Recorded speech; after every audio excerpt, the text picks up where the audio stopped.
Good afternoon, everyone. Uh, Welcome to the Knowledge Series event organized by IIMV-FIELD, the Incubation and Startup Hub of IIM Visakhapatnam. So, after starting its operations in 2018, IIMV-FIELD is now one of the fastest growing incubators in India. We are located in Visakhapatnam, the industrial hub and the proposed executive capital of the state of Andhra Pradesh. So, IIMV-FIELD would like to build the incubation center by leveraging the strengths of this region, and we are keen on promoting innovation and entrepreneurship by encouraging and supporting the students, faculty members, alumni of the institute, startups, and entrepreneurs across the nation, and especially the region, to translate their ideas and concepts into business models and make their products or services ready for commercialization. So currently we have four flagship programs, and we do a number of capacity building programs, and our programs have also received tremendous positive responses. So Knowledge Series is one such program where there will be webinars wherein industry stalwarts and domain experts will share their insights and opinions on current business developments, and our goal is to bring together industry experts to give talks and share their idea focused experience and foster learning, inspiration, and provoke conversations that matter. So for the second episode of Knowledge Series event, we have Mr. Vaibhav Gogia to discuss on the topic negotiating with investors, startup pitching. And Vaibhav is currently working with the group innovation at Aditya Birla Group and is leading the startup program. He has been a serial entrepreneur and at enterprise technology and government technology space with successful exit, and he has closed multi-million funding rounds with angel investors and venture capitalists. Thank you, sir, for accepting our invitation. And now the stage is all yours. Thank you. Thanks a lot, Veda. That's a very humbling introduction, and thanks to Harsha, Veda, the whole IIM Visakhapatnam VFIELD team to invite me. I have a few questions for the people in the audience, and I see the QA panel. Santosh is probably asking quite a few questions, which are hitting the right nerve. So just a quick introduction. So I have been an entrepreneur, and now I have changed the sides of the table. So I'm also working. So I've worked in the VC for some time, and now I'm working in the corporate startup program with Aditya Birla Group. So I lead the startup program over here. The idea behind, like any other corporate startup program, the idea is to make sure we bring in outside innovation and solve for the business challenges that our group businesses face currently. So just to sort of quickly talk about the topics that we are going to cover, and I see some of the questions picking up. I think this is a session which will go on for about 1.5 hours, and out of which I believe it would be great if we could dedicate 30 minutes, 40 minutes to Q&A, and the rest would be, because I think it just makes perfect sense for me to answer very specific questions. Although I do have a slide deck that I would present, which covers a lot of ground based on the feedback that I received from the IIMV-FIELD team. Then the second half, so maybe what we can do is there are 4 or 5 parts to my presentation. After each and every part, I would stop and we can take up questions, or we can do it at the end. So as and when how you guys feel, please feel free to type in into the Q&A panel and we can take them up. The second part is, since I've divided this presentation into 4 or 5 parts, which is more or less like 5 learnings from my journey as an entrepreneur. And since I've raised some amount of money, but still what I would suggest is take everything with a grain of salt. I would try to give whatever my learnings are the best of my abilities. But every journey of entrepreneurship, every startup entrepreneur's journey is very, very unique. There is no one size fits all at all in the startup world, and I feel that each and every one of you can probably pick up what the best practices are from various people, not just my talk, but from various people, and then you can try and figure out what works best for you and what does not work. So there are certain things that I did that worked for me, and there were certain things that I did that did not. So I'm going to talk about both, right? So, and please feel free to just keep asking questions. I would love to make this as interactive as possible. It's very boring for me to just go on and keep talking. So what I would do is, to start off, let me just share my screen.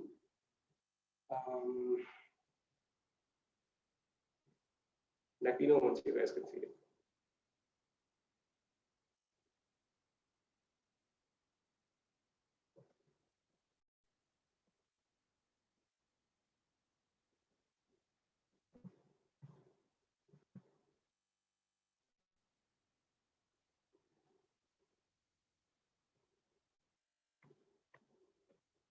Yeah, we can see your screen. Can see it, right? Yes.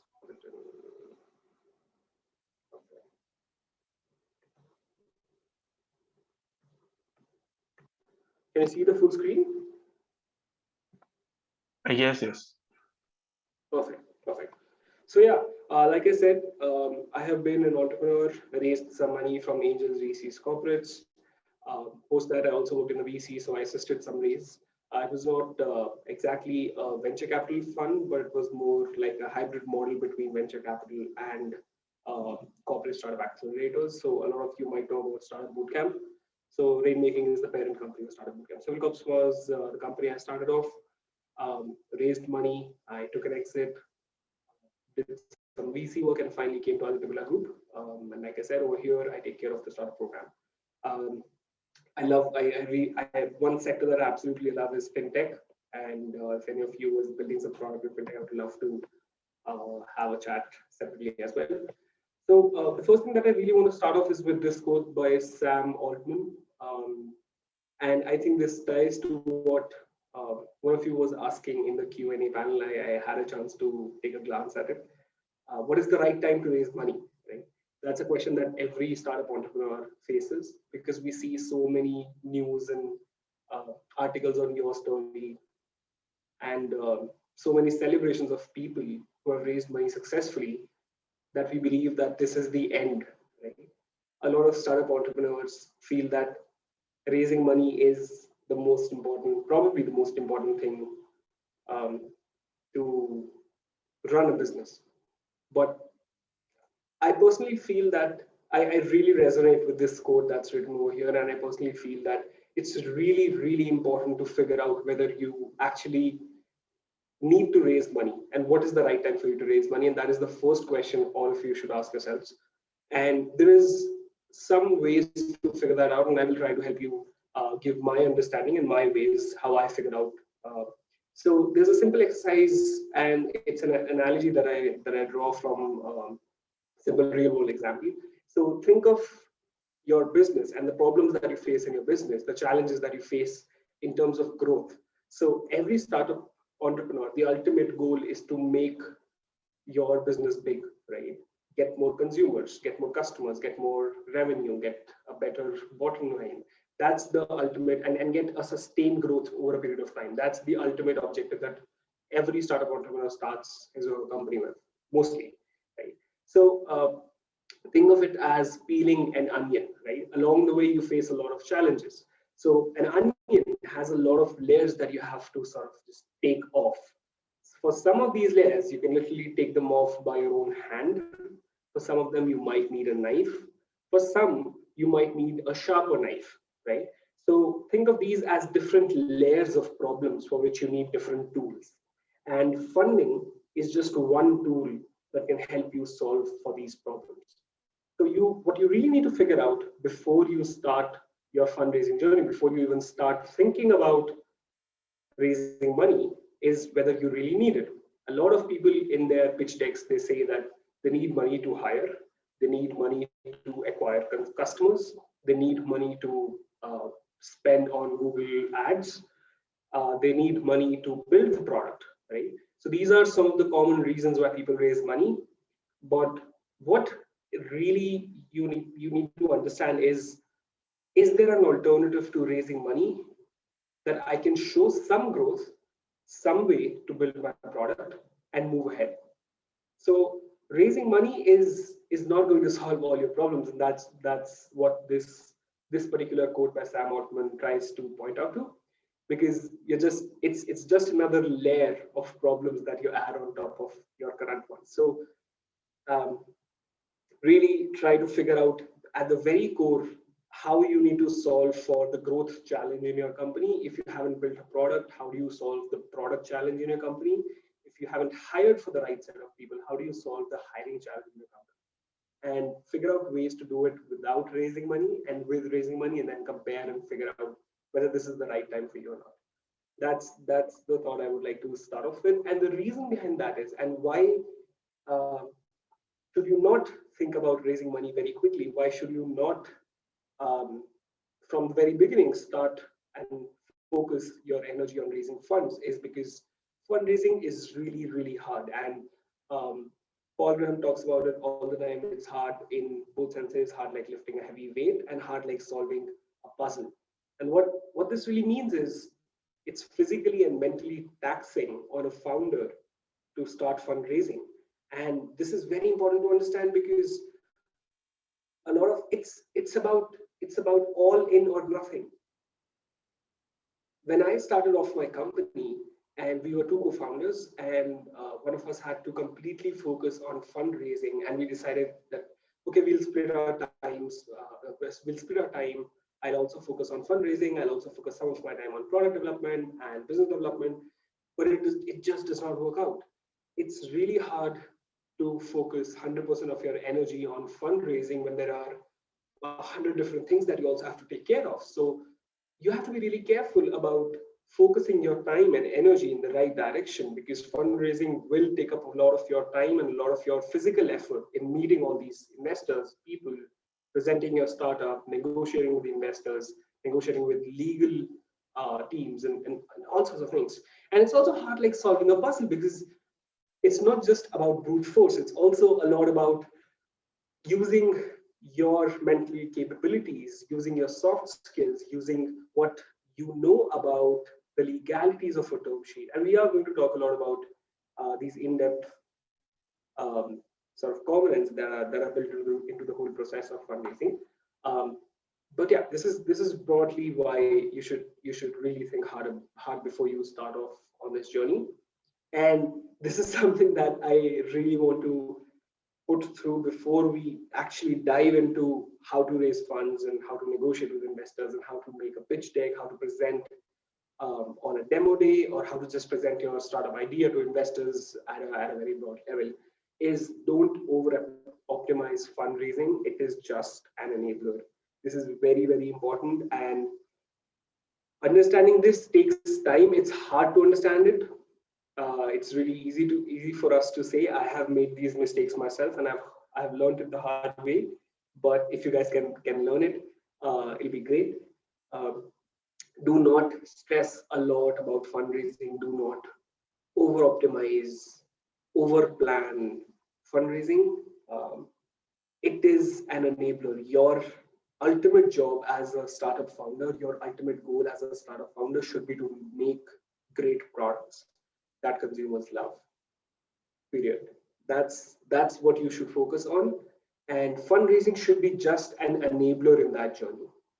And there's a very famous experiment that I was reading about, and I was talking to a colleague of mine. He told me about this experiment that a Harvard business professor, a Chicago Booth professor actually conducted, where they said that there was a game where people had to do some sort of treasure hunt. They had to collect some coupons. And if you get 100 coupons, you could buy a vanilla ice cream. And if you had 125 coupons, you could buy a chocolate ice cream. Right? So these were like the two prizes. There were multiple rounds of this treasure hunt. A lot of people were getting, so if you found just 100 coupons, a lot of people who liked vanilla ice cream, they went on and bought vanilla ice cream, they ate it.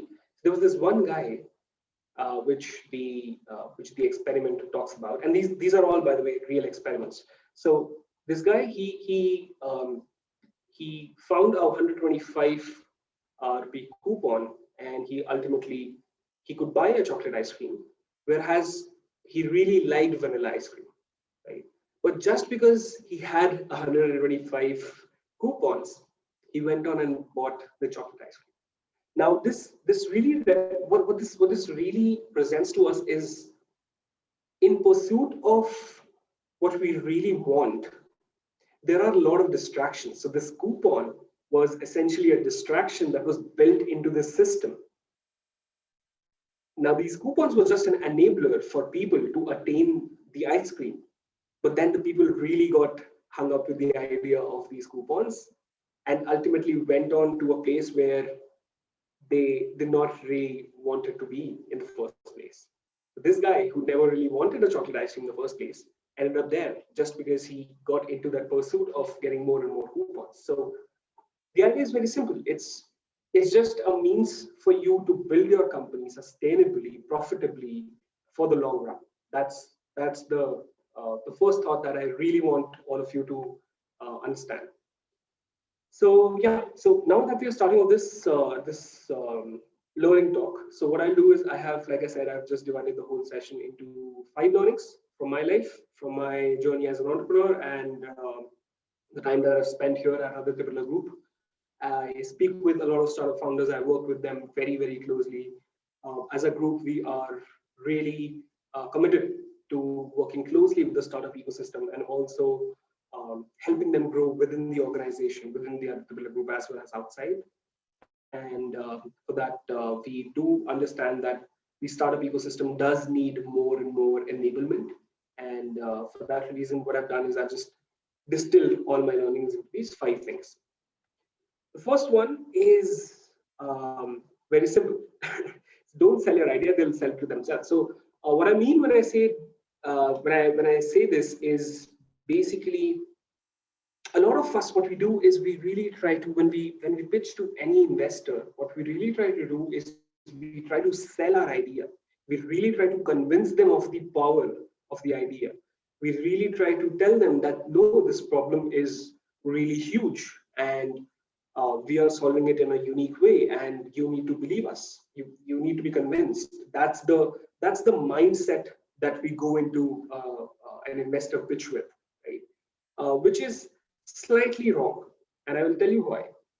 Any good investor, and this might sound very it's a long shot, but what we really need to understand, and I'll talk more about the right and the wrong kind of investors in the next few slides.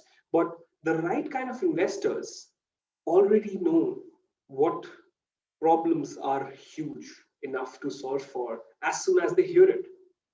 The right set of investors are actively looking for founders who are solving those problems.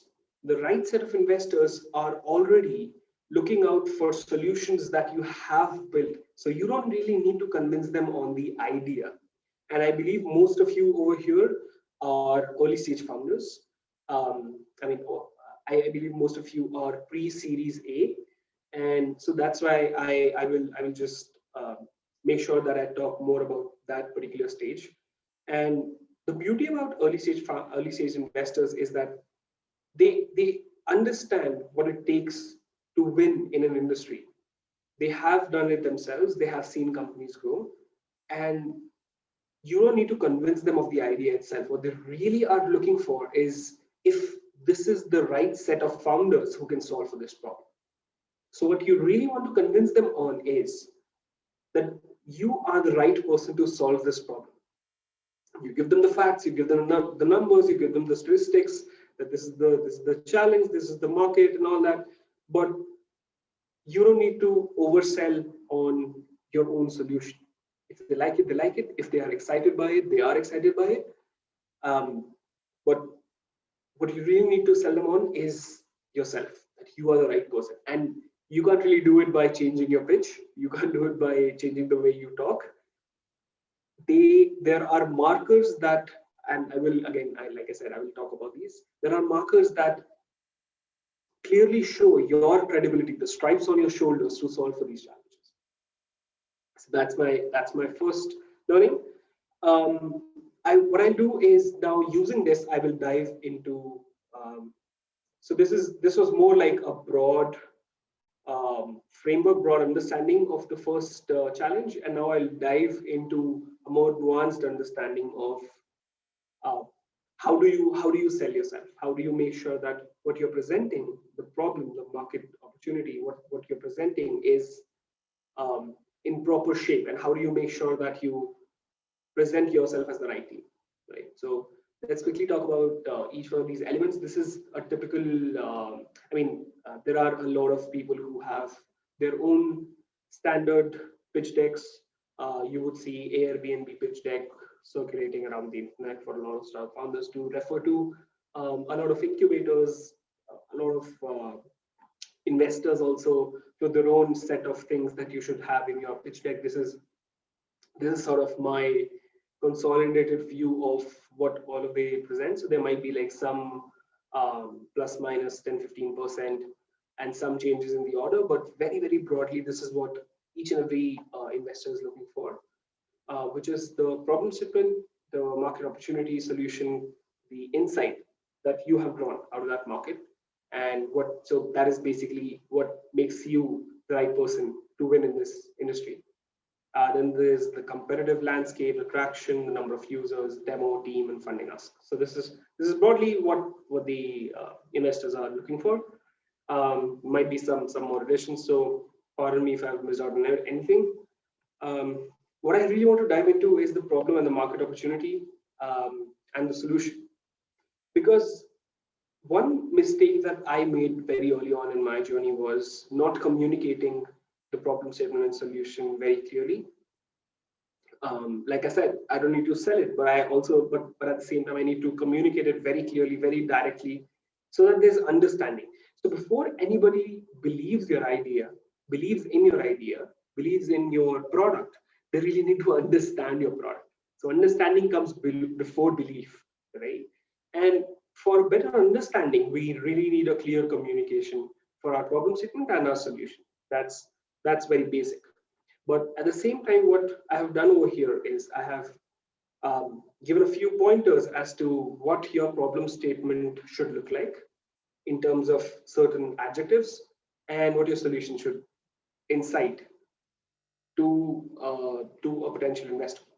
So a problem statement, when you talk about, it should be pervasive. It should not be restricted to only a certain segment, a very, very small segment of people. It should be growing. The need, the demand of that, the scale of that problem should be growing. It should be mandatory. So what I mean by mandatory is basically that the customer cannot really do away with that problem. So they cannot avoid that problem. The fourth is it's frequent, which basically necessitates your product not just one time, but multiple times. And this is the ideal problem statement, by the way. You could have like just one or two of these elements in your problem statement, and it could be a great one. The fifth one is urgency, which is to say that it's really urgent. Now is the right time to solve this problem, because nobody else is, probably because the other people who are solving it are doing it in a different way, which is not the best one. Anything. So these are 4 or 5 just broad markers from my experience. There could be more, and I would love to hear your thoughts as well. I'll stop after sharing this whole post learning, and we can take up questions. But this is what the problem statement should basically highlight. The second part to it is the solution, which should be unique. Now, when I say unique, it could be unique in multiple ways. You could be building a unique distribution. You could be building a unique product which uses an emerging technology. You could be building a better model of an existing technology, say a better computer vision model. You could be building using a different set of stakeholders, a different business model, which could be free for the actual consumers, but paid for the customers. So there could be various nuances when I say unique in terms of the solution. It should be excitable. Like I said, when you talk about your problem, when you clearly state your problem and your solutions, the investor should feel excited about this problem statement and the solution that you build, the marrying of the two. It can be faster than the existing solutions. It can be more accessible, and it can be hitting the right target market at the right target price or at the right target channel. So these could be some of the broad characteristics of your solution. Having more will add on to your advantage. And to close this out, what I really want to say is a clear definition of these two is a very, very positive signal. That's the first thing that you need to establish with the investors. The first signal of your good rapport with investors is a clear statement of these two.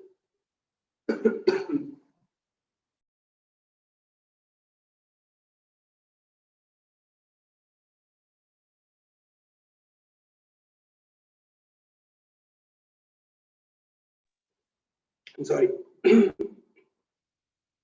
Yeah.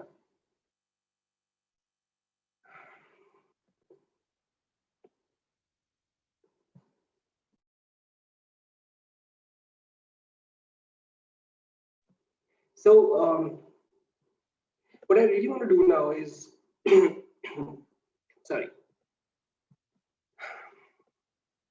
What I really want to do now is basically just take you through a couple of bad examples of how people start to pitch about the problem statement and the solution. And the first one of these is a typical example of a very a very blanket statement. A company will change the way people interact with each other on the internet. Our company will change the way people think about security, privacy. Our company will change the way people get their food delivered to their houses. These are very broad blanket statements that do not tell the investors anything at all about their business. And by the way, these examples, when I'm talking about these examples, these are generally the way people start their elevator pitches, which is a very bad way. But and on the right side, you have pitches which start with stories that go back to the dark ages. People interact with each other throughout their lifetime, and interactions create our character and whatnot. And these are really long, boring examples of how people start their problem description and their solution. Probably not the best way. To give you a good example, Airbnb uses this. It's an online marketplace that lets travelers book accommodation with locals instead of hotels. Very simple, very straightforward. It's a solution description in one line that is easy to understand for any investor in the first place. And like I said, understanding comes before belief. So yeah, so I'll just stop here, take a pause, and you guys can ask questions if there are any, before we move on to the second learning.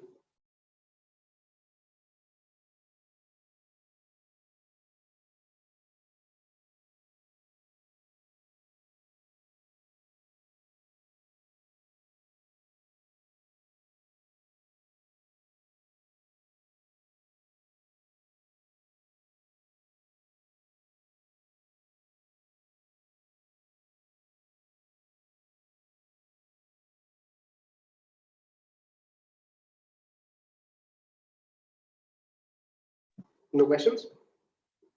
Should we move ahead, Veda? There is one question now, I guess. Okay, please. Can I also see the questions in the chat? I'm sorry, I'm not able to navigate through this. Yes. Yes, you can also see like in the Q&A Okay. and the chat section. Yeah, got it. How to start the pitch when the solution is for pitch area? Should we explain domain or the impact?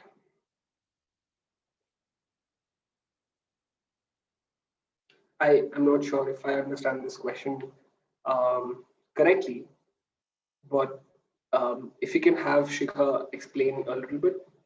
Niche area, sorry. How to start the pitch when the solution is for a niche area? Should we explain the domain or the impact?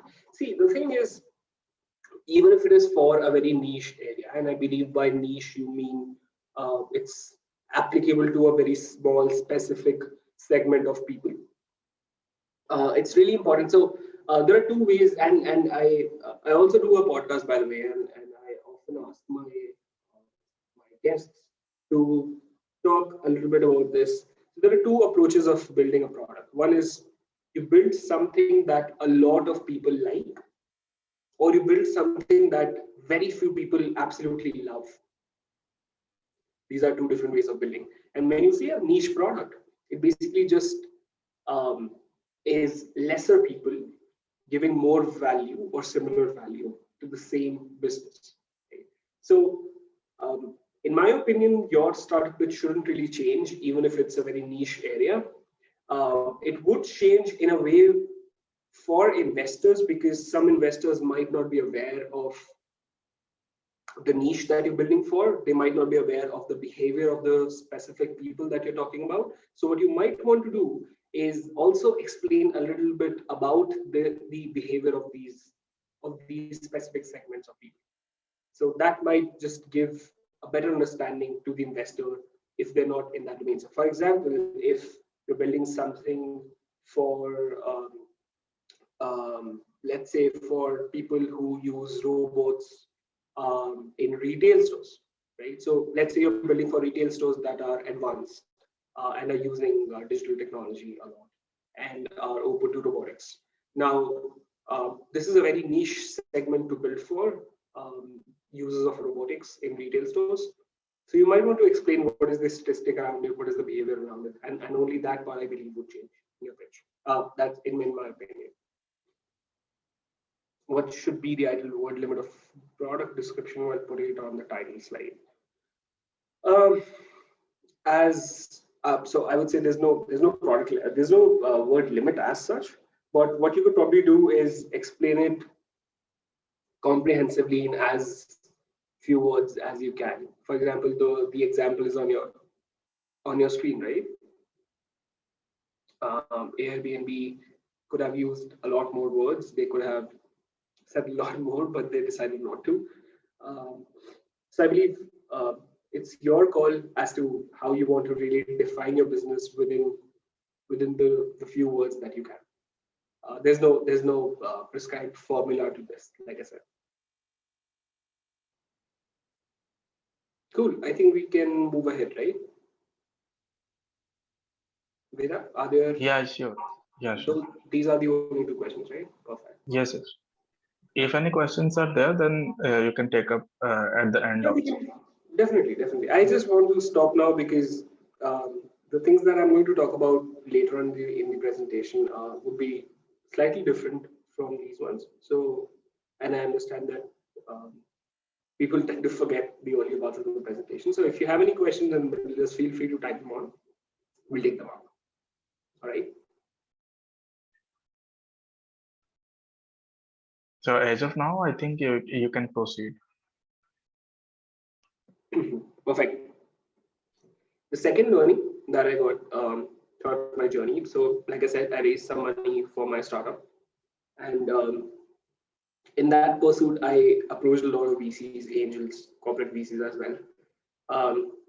And one thing that we realized was, and this is something that's coming from my personal experience, I can say. So I used to believe that there is no point in talking to the associates in a VC fund. It's always the VPs or the partners that can take a call, that they are the ones who will write the check ultimately. And so they should be the ones who should be hearing my idea. They should be the ones who I should be talking to, right? And it's a very natural feeling to have, because you always want to fasten your journey to raise funds, and you want to meet the right set of people. You have limited time, right? And you don't want to continuously engage with the same set of investors again and again. So one meeting with the associate, then another meeting with VP, with a partner. You just want to directly be there.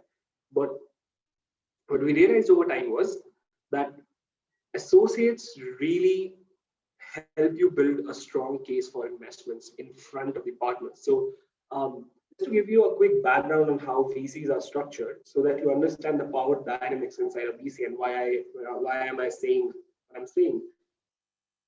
VC fund essentially raises money from its limited partners. Now, these limited partners could be endowment funds, these could be university endowment funds, these could be hedge funds, these could be family offices. And VCs are one instrument for these LPs to invest their money in. And what they're really looking for is not to change the world, but a return on their investment. The LPs do not care about what kind of technology is mostly what kind of technology are you investing in, what is they care about the sectors that the VCs are investing in, but not so much about what is the technology per se, or what is the startup per se.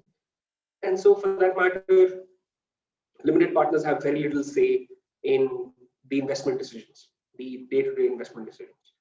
Then come the general partners who have invested in the corpus fund themselves, but at the same time they also have the power to make those decisions. So general partners are the ones who actually sign deals. They are the ones who call the shots. They're the ones who take those deals, right? And then there are multiple levels of hierarchy. There's the VP, and different VC funds are structured in different ways. But then there is the associate, which is probably these are the ones who are really actively scouting for deals. So if we take a typical example, if a sector agnostic fund has an associate, the associate is usually the one who is continuously looking for deal origination. So deal origination essentially means speaking with the founders for the first time, making a case, understanding, creating an investment memo, taking it to your VP, and then seeing if this builds a strong case for investment. So that's the way it generally is structured. And a very important KPI for an associate is to have more and more stronger deals in the pipeline. So when their KPI is, and by the way, general partners have no KPI of that sort, because like I said, they are only liable for returns on investment to their LPs, right? But associates, they don't really go after return on investments, and it's different levels, different KPIs, different focus, right? They really want to build strong investment cases to their VPs that have a long-term perspective, that can grow, that can give them that return on investment. So that is the reason associates really are looking to scout for deals, and it's easier for you to get a meeting with an associate than it is for you to get to the partner. Relatively easier. Also, what really happens is a lot of times partners also have a job, like I said, of speaking with these LPs and trying to figure out what is the ideal raise, what is the ideal percentage of returns that they are providing them. They're continuously raising more and more corpus fund as well, right? So they are relatively busier on that aspect of a fund as well. So they might not be actively available for you to listen to the pitch. They are the ones who listen to strong cases generally. But at the same time, like I said, there is no one size fits all. You can reach out to a partner if you have a warm connect with them. You can even write cold emails. I will talk about that as well. But this is generally at a very broad level. This is what I have seen, that associates, if you align well with an associate, they can really build a strong case. So that's the second part. Now, what I'll do is, based on this particular learning, I'll dive into getting investor meetings. How do you get more and more investor meetings? How do you plan for meeting investors? So you are cold emailing, you are cold calling, you're going to events, but you're not getting any investor meetings. So what I'll try to do within this slide is try to give you a summary of how you can get more investor meetings and how you can make sure that you are well aligned in terms of speaking with them. You're prepared to speak with them, because that's also very important. So the first thing that you might want to do is categorize investors into a pecking order. And a lot of people do not do this simply because of what is available to them, what they see on LinkedIn, what they see on Twitter. If an investor is saying that they do invest in, for example, if I'm in the pharma sector, I'm building something in pharma distribution, and I see some investors saying that they're interested to invest in pharma, I go off on their LinkedIn, I look at their email ID, I drop an email. That's typically the way a lot of founders reach out to investors for investments, which is probably not the best way of doing it, not the most efficient way. What you would want to do is, and this is a very important practice that needs to be built. And like I said in the beginning of the session, fundraising is hard. Fundraising is hard. It's hard like lifting a heavy weight, and this is where lifting a heavy weight comes in. So what you need to do is create a pecking order of investors where you think, so let's say these are like very broad categories of, say, your tier one, your tier two. So your tier one could be very different because you have a specific sector from somebody else's tier one.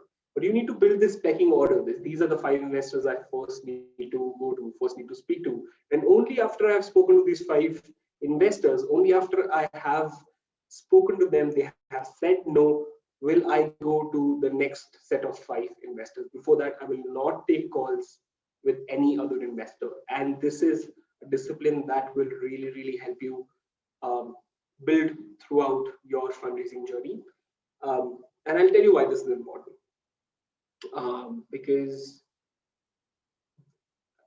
I have personally made mistakes in my startup journey where I raised money from the wrong set of funds, from the wrong set of investors, and the way it plays out in the long run is not something that a lot of founders are ready for.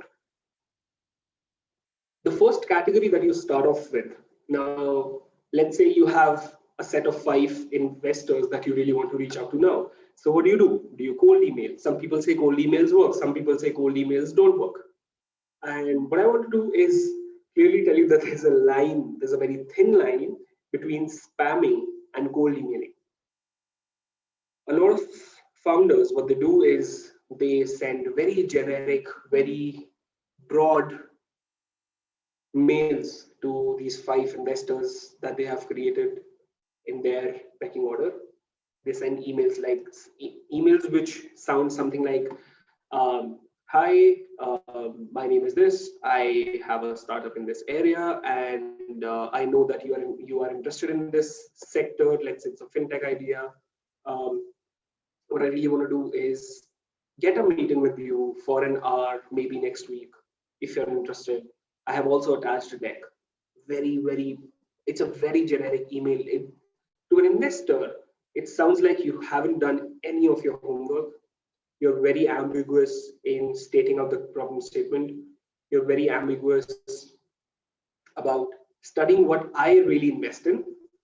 And you're asking for an hour of my time, that too face-to-face, just to explore, is a very, very bad way to do a cold email.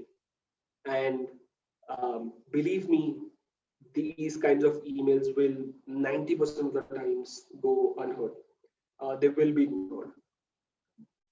The right way to probably write a cold email is to make it as personal as possible. And the way to make it personal is what I mentioned in point number 6, which is to research about your investor. You need to really understand who your investor is, and not just the sector that they're investing in, but also probably 1 or 2 companies that they have invested in.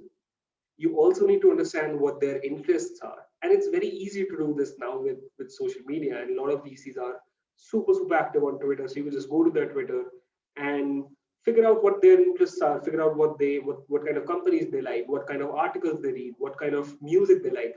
I had a friend with whom I used to, so we were together in an accelerator, and we used to have these meetings with a lot of potential investors. And this was back in 2018. And what we used to do was go to some of our investor meetings with the other founders. So I had my own startup, this guy has his own startup, but I used to go to investor meetings with him just to figure out if he's doing the right set of things, if he's speaking the right set of things, because sometimes it's really tough for you to figure out what the problem is, but for somebody who has an outside perspective can figure that out. So we used to go to each other's investor meetings and try to figure out where the issues are, because we weren't getting funded initially. And when I went to a meeting with him, I figured out that he spent about 15 minutes talking about rock music with this investor. 15 minutes. And the only reason he could do that, because he had done really thorough research about this investor. He had gone to the extent of speaking to a couple of people who know this guy and figuring out what his interests are, figuring out what he likes, what he dislikes. And then he went to that meeting. There is no shortcut to this. You have to really give your best to each and every investor meeting. And a lot of times what happens is, and with us also this happened, was we meet an investor today and we drop them an email and for example, we meet them in an event and they call us to their office maybe the next day or the day after that, right? But you don't get the appropriate amount of time to prepare. Even in that case, give it all you have. Right? Research as much as you can, speak to as much people as you can who are common connections to these investors, and really try to understand who they are as people, right? And then if you write emails or then when you meet these people, there's a huge amount of difference. Now, the last point that I want to make in the interest of time, since we're at the 50-minute mark, I believe, right? So I can't go on for too long, since we also have Q&A, but what I really want to put through is the point number 7 that I mentioned over here, which is face-to-face meetings are good, but with a preset context, they're much, much better. Now, what I mean when I say this is basically face-to-face meetings are amazing. And in that generic email that I talked about, which said that this guy wants an hour of my time face-to-face, what really happens is if you are writing an email and you're talking about, let's say, your product very specifically, and you're talking about the interest of the founder in investing in such companies, and then you're saying that you would love to get 15 minutes of their time over a video call. These two are very different things. And I'm not saying that you shouldn't meet face-to-face. Face-to-face meetings are excellent for building relationships. But what if you have had a good email exchange based on a conversation which is very problem and solution oriented? What if you've had that 15-minute video call where you have explained your pedigree, the founding team's pedigree, you have explained your solution and the problem really well. So when you get into that face-to-face meeting after these video calls, the kind of context that they have, the preset context that they have is huge. And most of the investors, when they get into a meeting with you, a face-to-face meeting with you, if they have a preset context in their mind, it's really helpful. It's action oriented. So in this meeting, you can expect something to be done. Instead, getting into a meeting just to set the context, which is very, very tough. It will take more time. So face-to-face meetings are great, but with a preset context, you can achieve a lot more within these meetings. So that is my getting investors meeting thing. I'll just speed up to the next one, which is very basic but very important. A lot of us are seeing what's happening with startups now that are going to raise around A, B, C, and we think the valuations are not worth it. Then we figure out how the valuations are done, and we feel that discounted cash flow method is probably nothing but assumptions of growth. And what we do is we inflate our assumptions, we inflate our revenue figures, projections, which give us a better valuation. And what we do not realize is most definitely the VCs that you are speaking to are much better at calculating these assumptions, calculating these margins, calculating these numbers than you are, most definitely. And they do have a very strong commercial due diligence that can quickly take down, and it's a wrong foot to start off this journey on. So just avoid inflating your revenue figures, projections, and also try to be very, very, very transparent from day one when you're talking about projections, and very clearly state your assumptions. So whenever a lot of investors before negotiations, because I'm coming to negotiations, so this is before that, before the negotiations, a lot of investors will ask for of your financials, right? Your financial sheets. Just make sure that you have, when you share these financial assumptions, they're very clearly stated out. State your assumptions. State what made you write that one number in growth projection. Why do you say that your company will grow at 9% instead of 7% year by year for the next 10 years? Write that very clearly. So that's the third one I wanted to point out. Yeah, so this is the fourth one. Do not take money from whoever agrees to give to you. Investors paying more just money. So with this learning, what I really want to dive into is how do you make sure that this investor is the right investor? How do you make sure that you are not just being made to run in circles and not getting anywhere? How do you make sure that the investor will actually not put in predatory clauses to the term sheet so that you get messed up later on when you try to raise the next round? How do you ensure that this is the ideal investor for you, right? So this is a set of questions and some behavioral signals that you can judge when you speak to an investor that I just pointed out. And this was something just on top of my mind. There can be more. I love to hear questions around this and suggestions.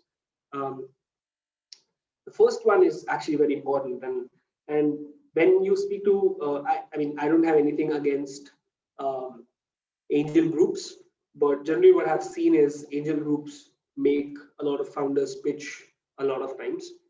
They make you run around in circles. They make you pitch to a lot of angel investors, then another set of investors, then another set of meetings.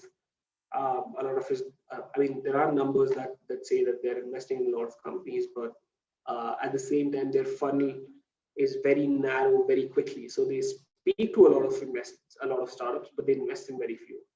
So that way, their funnel is very, very narrow. And for that reason, what really happens is because these angel groups are generally structured in a way that these angel investors validate all the ideas through the group, and for that reason, the group does not really care about sharing any pre-reads, pre-material based on which they can quickly filter out the company. So they speak to everyone. So do not really be excited if an angel group speaks to you. I mean, things might have changed now, but this is something that I've just realized in being in the industry. So one thing that you need to understand, especially when you go through these groups, is when you're speaking to a group of angel investors, what you need to figure out is, are they actively investing? People who have invested in 2 or 3 companies 5 years back from now are not active angel investors. They are not the right set of people for you to talk to. You should not be pitching to them. People who are actively investing, and especially in your sector, should be, like I said, the pecking order, right? The people who are actively investing, the ticket size that you want, and are in the sector that you have your company built in, are your first set of pecking order, the investors who rank at the top of your chart, right? Now you need to figure out who these are, and this is the way you do it. When you pitch to an angel group, ask them these questions. Ask them, who amongst all of you are actively investing? How many investments have you made in the last 1 year? What was the size of these investments? Do you invest directly, or do you invest through this angel group? Do you have a minimum mandate of investing every year? Who are the LPs of your fund if you're going to a VC? Knowing, and this especially stands true for seed, people who are raising seed money. I don't know how many of you are, but understanding who the LPs of the fund are basically just gives you a perspective into the way the fund is thinking about returning money. So what happens is, typically, if the LPs are very aggressive, generally the VCs are also very aggressive. So they're looking for really high growth companies. And if you are someone who is not a high growth company, but a more sustainable growth company, they will not invest in you, right? So you need to figure out, just if you can get this idea of who the LPs are in this fund. It's tough to do the fourth one actually, but if you can, it's good. Now coming to the fourth, the second part of this, where you want to judge the investors based on their behavioral signals. Now this is something you only get to know once you start engaging with these guys, right? First, and all of this is bad investor behavior. So you have to be really careful and just snap out of the relationship as soon as you see any one of these.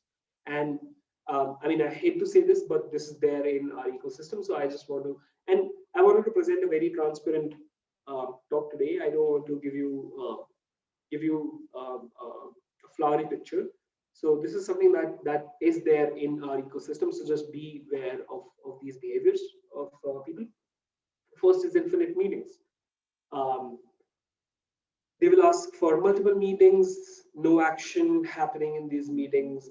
Week after week, you are pitching to the same set of people. They're asking you questions again and again, not going anywhere.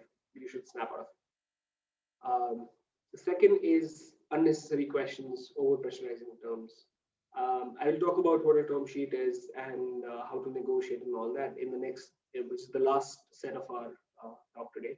But generally what happens is, and the second and the third point over here, what I mean by competitive diligence is that once you really try to understand who this investor is, for example, let's say you're building in the pharma distribution space, and this investor already has one startup that they've invested in. They're asking you questions again and again as to who your customers are, how are you, what is your pricing matrix, how is your product built, what is the technology stack. They're asking you these questions because maybe they will take this intelligence from you to the company that they've already invested in. A lot of this actually happens and you might not know. So do that diligence, clearly point that out. Say that I know that you have this company, which is probably a competitor of mine, in your portfolio. So sign an NDA beforehand, right? Tell them that you know that they are there in your portfolio, but you just want to make sure that none of this information is passed on to them. Unnecessary questions and over-pressurizing terms are nothing but ways to create predatory term sheets, create predatory legal documents and legal covenants to bind founders. Try to identify them really early on and try to stay away from these. That's my one suggestion. The last part, so negotiations. Now this is something that's pretty interesting. I was told that a lot of you guys are really interested in understanding how to really negotiate with investors. All of what I've just told you guys throughout this presentation will actually just make your case better with the investors. So the ideal situation for you guys is to not have to negotiate with the investors. That's the ideal situation. It does not happen a lot of times, but if you go to an investor, you tell them that we're raising $2 million at $8 million pre-money, and they say, okay, we can do 500,000 at the same valuation. Deal closed. That's the perfect way. No one has to negotiate anything, and this happens if they really believe in you, if they understand, and which is what I have told throughout this presentation. Negotiations for that, I really need to set up some context on term sheets, and for that, what I really want to do through is term sheets are non-binding contracts. When you go to an investor and you talk about term sheets, you talk about, I don't want this clause in the term sheet, I don't want that clause. A lot of people will tell you this is not even a binding legal document. Why do you even want to negotiate on it? A lot of people will talk about these things, but this is not what it is. Term sheets are non-binding, but what they really do is they set the foundation. They set the foundation for your relationship with the investor, especially when you talk about covenants like exclusivity, confidentiality, even valuation, right? There are some investors throughout the world that put in some very predatory clauses in the term sheet, although they are not legally binding. But what they do is they set a precedent for your relationship. So when you do sign a legal document with these investors, they say that you did agree to this in the term sheet. So you can't really get out of it in the legal document as well. So although it's a non-binding, non-legal document, I mean, it's a legal tender, but it's non-binding, but at the same time, you really need to make sure that your constraints are put into that document. And you really need to read through the fine print of that document so that, and I mean, if you can't really understand it yourself, you should get a lawyer to even vet a term sheet if you think that it might be a problem for you guys. So you should get a lawyer, you should get it read. I am sure Veda, Harsha can provide you the right set of connects to the legal people who can help you with that, right? The second thing, so broadly, the negotiation with the investors happen on three things, right? The first and the most critical is valuation, right? So all of us really, what we really want to do is get the most valuation that we can, or the ideal valuation, let's say, because we understand that we want to build a sustainable business which grows gradually and does not grow exponentially and then taper off, right? Valuation is a tough game. Actually, the first probably the first thing you need to know is point number 5, which I just said which I've already pointed out, which is you should know that investors are mostly better at negotiations on valuation than the founders, right? You should accept this fact and not try to go toe to toe with them when negotiating. The single biggest tool that you have with you is delaying negotiations. And I'm not kidding, this is really powerful.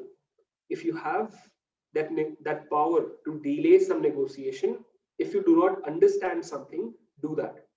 Do not agree to something that you do not understand. For example, this ties to my point number 1 now. We all understand how valuation works, right? There's pre-money and post-money. It's a very simple concept. Everyone thinks it's super easy. Pre-money, let's say an investor is investing at 10 million pre-money for 10% of your equity. They're putting in 1 million, your post-money will be 11 million. And what really happens is if you negotiate with them on whether this is the right valuation for you guys, they might bring in terms like option pools and convertibles, which directly affect valuation. So, I mean, it's a session in itself. It's a legal session in itself that I can talk about. But for the lack of time with us, I just want to leave you guys with this thought that option pools, convertibles, all these are nothing but ways to negotiate on valuation. And unless you understand them, you will be fooled into thinking that you did negotiate on to your benefit, but actually you did not. The second point that you really need to understand on valuation is how much ever you negotiate very, very broadly when you're going to multiple investors. And since most of you, I believe, are maybe at a seed or a Series A stage, for most of you, the market will set the valuation initially. So you go to multiple investors. Let's say you're raising a $2 million Series A round, right? For $2 million, you might have 3 VCs pulling in, or 1 VC, 2 angels pulling in. And when you go to these multiple investors, they will set the valuation for you, and they will tell you that we will invest at this level. And over a period of time, you will see these averages converging. You will see this number coming up. So what you really need to understand is where is your market valuation, and you need to negotiate when you think any other investor, which is good with everything else, but just the valuation part, then you can negotiate on that. And make sure you understand these terms really well. I'm sure the IIMV field team has planned some legal and commercial sessions for you as well in the future. Make sure you ask the right set of questions to the speakers on how option pools, convertibles, and all these things, they affect valuation. So yeah, that's it. Yeah, and so like I said, valuation is not the only factor in negotiations. The second one that comes in is the instrument. How is the investor investing the money in you? An instrument is basically what is the vehicle of investing. It could be preferred stock, it could be common stocks. I'm sure you guys understand that preferred stocks come with a variety of rights for the investors. Some of them are pro rata rights. Pro rata rights are basically to say that so let's say you bring in an investor at the seed round, and when you raise round A, pro rata rights give them the right to invest again without your approval to maintain their percentage of stocks. That's what pro rata rights is. So make sure firstly you understand what is the right instrument for your deal. Is it preferred stock? Is it common stock? By the way, there's nothing wrong with preferred stock. There is a lot of negotiation that happens within the covenants of preferred stock as well. And again, if you do not, try to understand it yourselves, because it's really important. Try to understand all of this yourself during this process of fundraising if you cannot get a lawyer that you can trust. Another common covenant that is put in, and this is very, very boilerplate, by the way, which is liquidation preference, to which a lot of investors, what they do is they say that they have the right to liquidation in a case of liquidation. They get priority over other stockholders, right? So these two are generally put in. You can negotiate with the investors on having them or not based on what is the magnitude of these. There are a lot of upcoming instruments as well. iSafe is one, which is a simple agreement for future equity. It looks like a super founder friendly. On the face of it, it's a very founder friendly document because it does not make you part with your equity immediately, but at the same time, it's very important to read the final prints. Whatever you get, even if you do not understand each and every part, make sure you read through the fine print of all these instruments and understand, sit with the lawyer, understand what these mean. What do these covenants mean in the long run? How will they affect your journey of fundraising in the long run? Understand that and then only move ahead.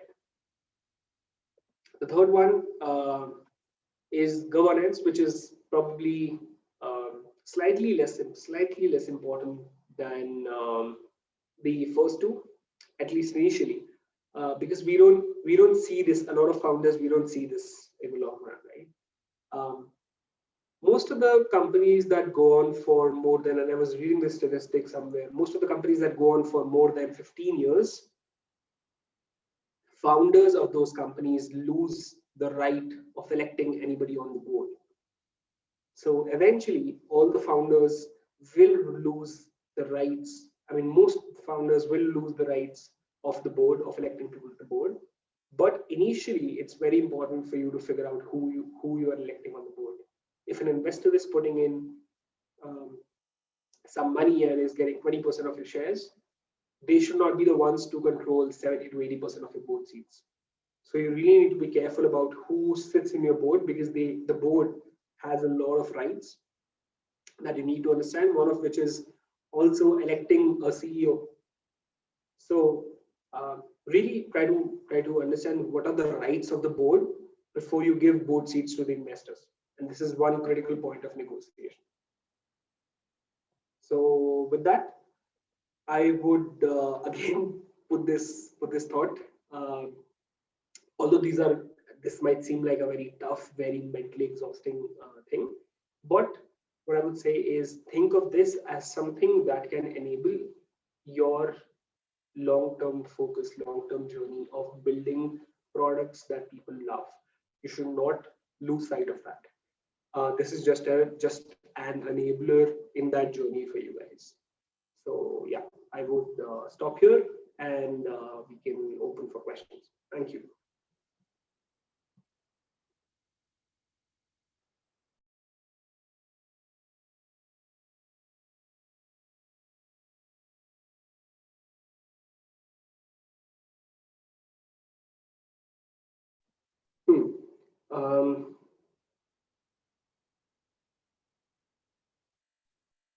So there are two questions in the Q&A. Okay, sure.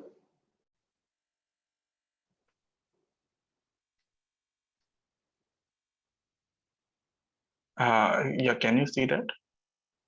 Yeah. What are the positives and negatives of accounting and financial services startup?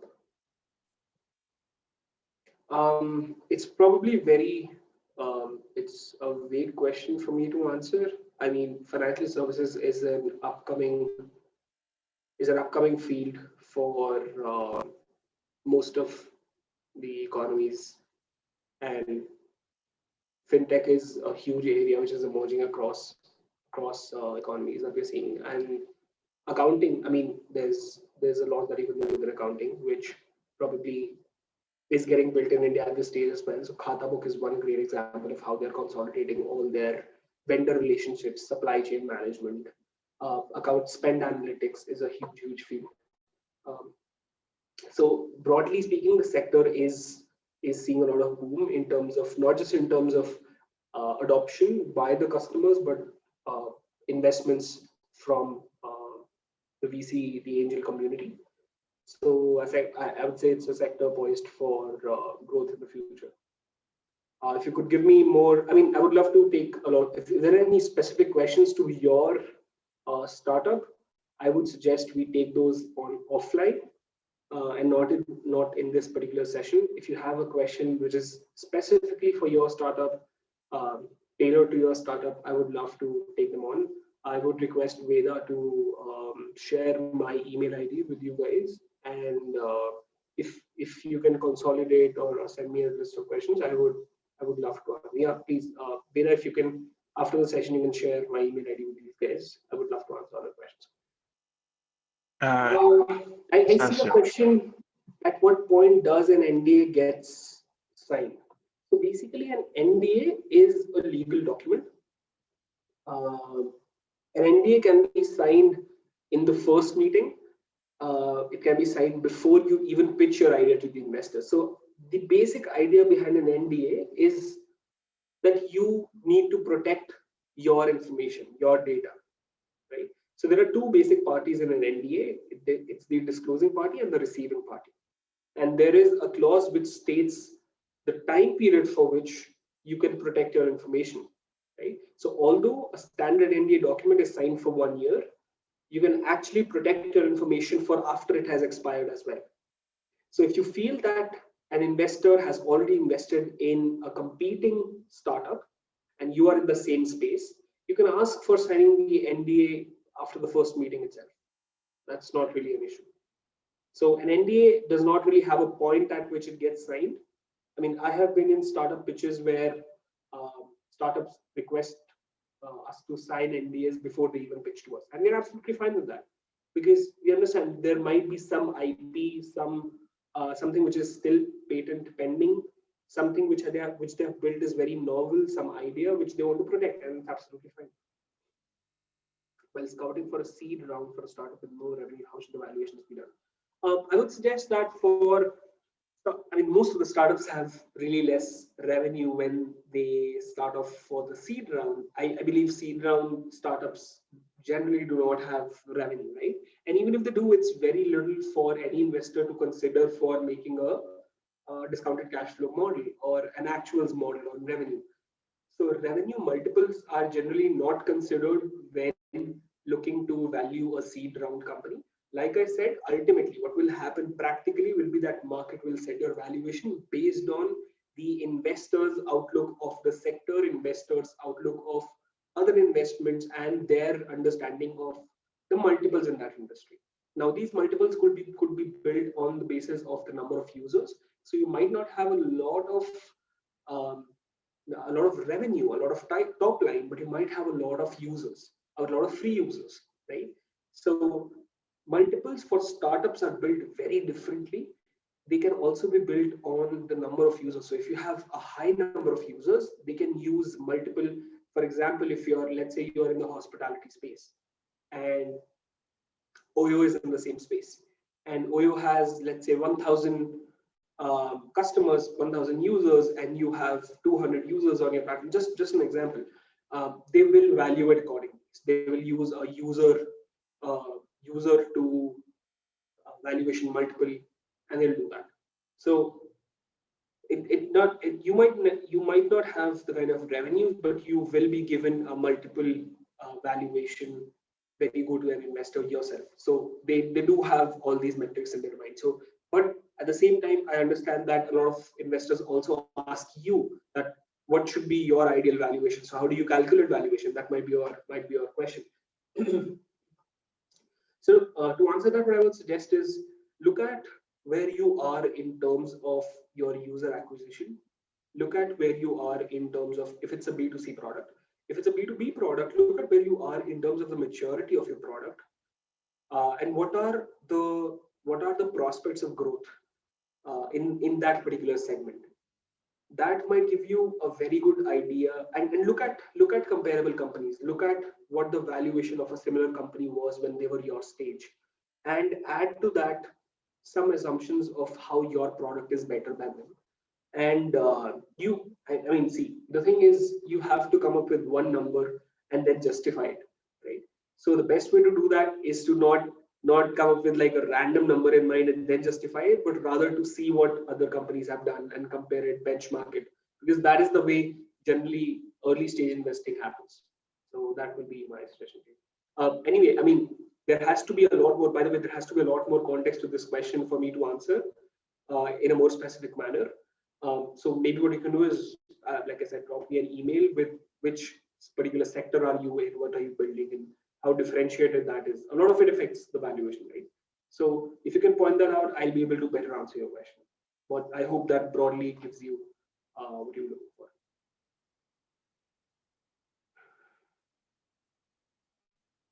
Yeah, I believe you shouldn't. And this, by the way, this is absolutely just my this thing. I don't think you should attach a pitch deck to the VCs in the first email. You should talk about, and I can share with Veda an ideal email that you should point out. How you should introduce yourself. So probably a good email should look something like, we are building this.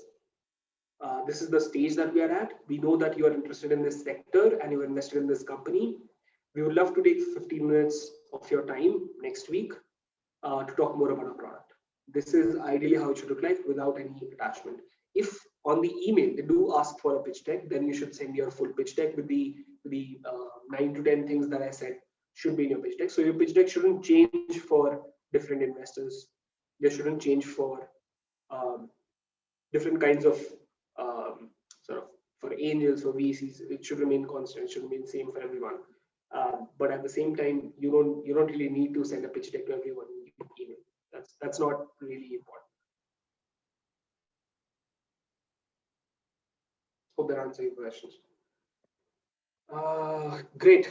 So I think we are close to the time, and we don't have any other questions. Anyway, what I would do is, Veda, if you can share the email ID, you guys can please feel free to drop me an email. And also, what I really want to convey is, I would love to know more about what you guys are building, because even at another particular group, we are, like I said, we are really committed to work with startup partners. And if any one of you has an idea, a startup that you are building out, which can actually help solve, and the group is present across industries, in manufacturing focused industries like cement, metals, textiles, to more consumer oriented businesses like consumer retail, fashion retail, and financial services. So if anyone of you has an idea that you think potentially can help, please feel free to drop me an email. My email ID is in the chat, and I would love to hear from you guys. And thanks a lot, Veda, Harsha, and the whole IIMV-FIELD team for organizing this. I really loved being about this. Thank you so much, sir. Thank you for this insightful session, and providing us with a lot of learning and making this session an amazing experience for us. So I would just like to summarize some of the learnings so far. That is, don't sell your idea, convince that you are the right person to solve the issue.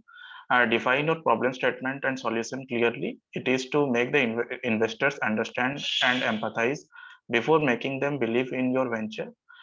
Do not generalize your emails, as you said. Know more about interests of your investor as a person, and avoid inflating your revenue projections.